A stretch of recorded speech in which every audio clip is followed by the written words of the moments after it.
طبعا واقعة مأساوية وحالة من الحزن الشديد يخيم على أهل قرية بني خالد بمركز دار السلام بسبب الحادث المروع التي تم بالأمس لطالب الشهادة الثانوية الأزهرية. تفاصيل أكتر عن الحادث هنعرفها من أسرة الشهيد بأمر الله، وهو شهيد العلم شهيد الشهادة الأزهرية. هيكون معانا أسرة الشهيد، معانا طبعا ابن عمه. ممكن حضرتك تعرفنا بنفسك وتدينا تفاصيل أكتر عن الواقعة؟ أنا اسمي فاضل جابر محمود السيد. امبارح جانا اتصال إنه في حادث، إنه هو جاي من الامتحانات وعمل حادثة قبل ما يروح البيت. فرحنا طلعنا توجهنا لمستشفى دار السلام. فهناك تبعد يعني 2 كيلو من الحادث للمستشفى. ورحنا قال لك لازم يتحول على سوهاج. ما فيش خدمات في المركز، ما فيش إمكانيات في المستشفى. جات عربية الإسعاف مش مجهزة. المسافة 1.5 ساعة، ولو في زحمة ممكن تاخد أكتر من ساعة. يعني عربية الإسعاف ما فيهاش خدمات تنقذ حتى المريض؟ ما فيش يعني حتى يعني فيش يعني أنا لو حالة زي كده يعني على الأقل مثلا دكتور تمرجي أجهزة يعني يبعث معك السواق ويقول لك روح تمام ويوديك هناك وخلاص. رحنا هناك برضو الراجل توفى في المستشفى مستشفى سوهاج. فيعني برضو الورق بتاعه من يدين الظهر خلص الساعة 11 ونص بالليل. تأخير في إجراءات الورق برضو. طب إيه السبب في التأخير؟ يعني المفروض حالة زي كده إحنا كنا في النيابة برضو.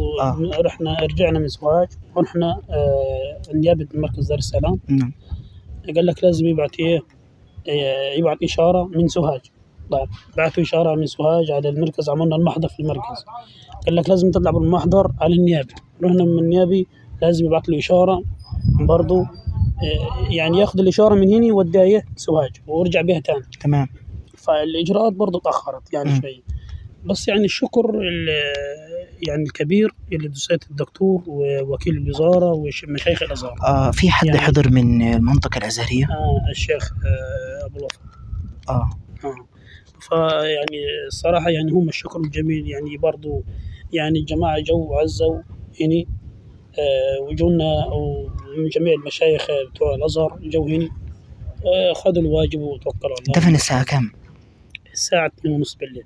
الساعة 2:30 بالليل. 2:30 بالليل. طب أنت أنا كنت يعني قبل التسجيل مع حضرتك بيقولوا إن في مصاب مع أيوة الشهيد. في مصاب. طمنا عليه، إيه أخباره يعني؟ والله هو حالته صعبة عشان في كسر في رجله، فالعظم طالع من رجله.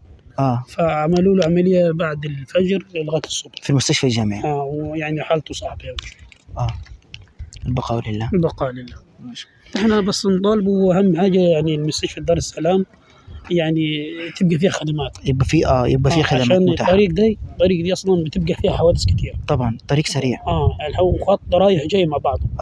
فيعني على طول حوادث. يعني هي المستشفى خالية حاليا من الخدمات الطبية اللي هي ممكن تنقذ المريض أو في تنقذ. منطقة حاليا فيها شغالين لسه يعني بيعمروا فيه. يعني هتاخد وقت طويل لما هي تتجهز. طبعا احنا من خلال موقع الحادث بنوجه رسالة قوية للسيد وكيل وزارة الصحة سواء الدكتور سامي النجار. دكتور سامي، الرسالة دي حضرتك موجهة لحضرتك شخصيا، ان يعني يا ريت تنظر لهذا الامر، ان مستشفى دار السلام مستشفى خالية من الخدمات الطبية. هنستكمل مع حضراتكم. طبعا هيكون معانا برضو زميل الشهيد، ممكن تعرفنا على حضرتك اكتر؟ السلام عليكم. عليكم السلام ورحمة الله وبركاته. أكون باسم عبد العاطي، زميل المتوفي فراج حمدي علي فراج، ده زميلي وأخ فاضل عليا. أنت حضرت الواقعة امبارح؟ كنت موجود في البيت، أنا سبته بالليل بالأمس كده، كلمني وقال لي أنا معي امتحانات وهسيبك وأروح. كنا موجودين مع بعض عشان الوقت ما يتأخرش، فقلت له ماشي. سلم عليا وسابني ومشي. فبيقول لي أنا هروح امتحن بكرة وأنا وزميلي والدنيا دي. فقلت له أنا معايا مشوار وهتأخر مش هينفع أبقى معاك. قال لي خلاص ماشي، أنا أروح لوحدي أنا وزميلي. فجأة راحوا جيت على كده الساعة 12 الظهر، رن عليا أخويا كان بيشتغل متوظف في مستشفى دار السلام، بيرن عليا بيقول لي صاحبك اسمه فراج، ده اسمه إيه بالكامل؟ قلت له هو اسمه فراج حمدي فراج رمضان. الكلام ده رن عليكوا في المستشفى؟ رن عليا هو في مستشفى دار السلام. طب عفوا، لما وصل المستشفى كان هو عايش ولا كان توفاه الله؟ لا كان عايش، بس كان حالته متأخرة بحيث انه ما لحقوش بأي حاجة. مفيش أي إسعافات أولية ليه؟ مفيش أي حاجة. بحيث انه المستشفى مع احترامي ليك مفيش أي خدمات طبية؟ مفيش أي حاجة. احترامي ليك أمين الشرطة اللي قاعد بيسأل اسمه وورقه وبطاقه، رغم ان مركز دار السلام فيه طبعا مكتظ بالسكان وفيه كتلة سكنية كبيرة جدا. بالنسبة لي أنا كزميله احنا بنسافر وبنشوف الدنيا في جميع المحافظات، محافظة إسماعيلية، محافظة الجيزة، أي مكان. بالنسبة للطريق فيه 4 خطوط، 2 يمين و2 شمال. كلمنا عن فراج أكتر. ففراج رنوا عليا، أنا مليت اسمه بالكامل بعد حركة نص ساعة كده، على ما أنا وضبت نفسي وهروح أستقبل زميلي.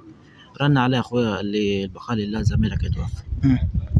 بيسأل اللي بيقول لك في تأخيرات في المستشفى مكملش وما عرفوش ينجزوا أي حاجة. فالعبرة في كده، أنا على ما جهزت ومستنين المتوفي. فمع احترامي لك في محافظة الصعيد في استعلام إن إحنا بنعرف الناس كلها في المساجد إنه في حالة وفاة أو في جنازة. فالناس جاء وقت الاستعلام والناس كلها عرفت على الساعة كام؟ الساعة 11:30. أيوه. مع احترامي ليك الناس جت من جميع الأماكن. أيوه. بحيث إنه انتظرنا إنه هو هيجي من المستشفى جاهز متوضب ومتكفن ومفيش أي حاجة.